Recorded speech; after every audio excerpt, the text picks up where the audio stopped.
learning, leading, IRG traveled 2,000 miles across the state last summer and fall, convened 14 listening sessions, spoke to over 100 Wisconsinites, and conducted statewide public opinion polling through RMG Research, which is run by Scott Rasmussen. It's important to note, Rasmussen no longer runs Rasmussen Reports. That is a guy named Mark who still does decent enough polling, but is starting to get out there a bit on social media. Scott Rasmussen's firm is RMG Research.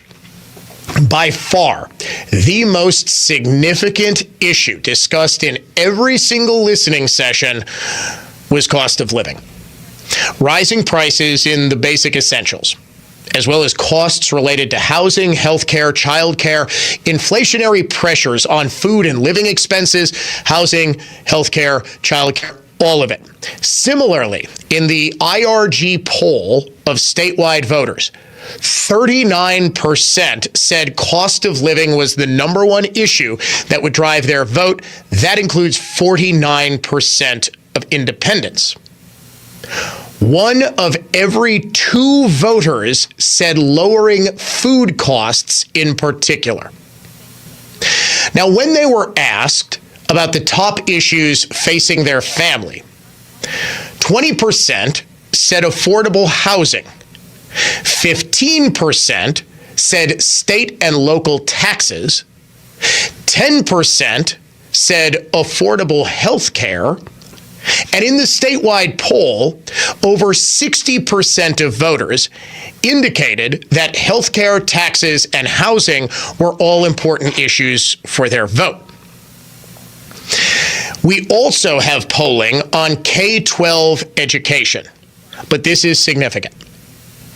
In every listening session, literacy rates in K-12 education, an inadequate workforce, apprenticeships, that sort of thing, came up every single time. Every listening session that they held, IRG found that we have big issues with K-12 education. Guess what? Only 5% of voters said that K-12 education was the most important issue in 2026.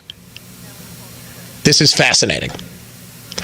Arguably the biggest failure that Wisconsin state government has and has had in the Tony Evers era, ironically enough for the self-styled education governor, biggest failure has got to be education. People don't care about it. I believe, and this is just my own personal inkling, this is largely because a lot of the people, I think, taking part in these polls and survey groups do not have kids in K-12 education. I believe that our voter base is getting older, or you have a lot of people taking part in these who are very young who do not yet have school-age children. That is just my thought.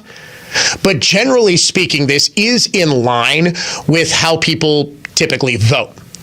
I mean, it's one of the oldest cliches in the entire world that you vote with your pocketbook. But it's absolutely true. You do.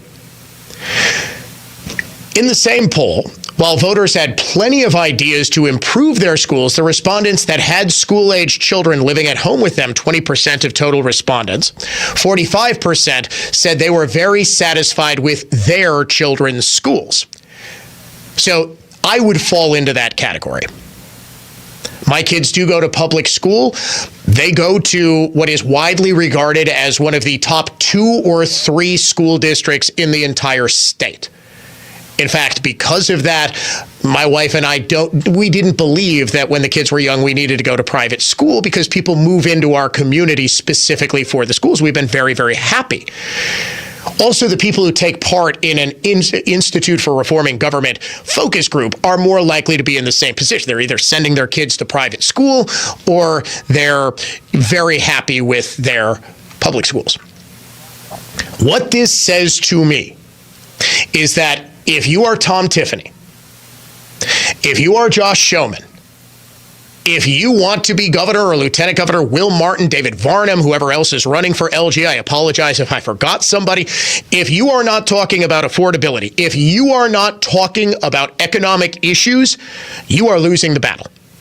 If you're talking about education, if you're talking about abortion, if you're talking about rape kits or whatever the hell else is out there, you are losing. When we come back, we are going to talk with the head of the Institute for Reforming Government about this poll's findings and its implications. CJ Safer.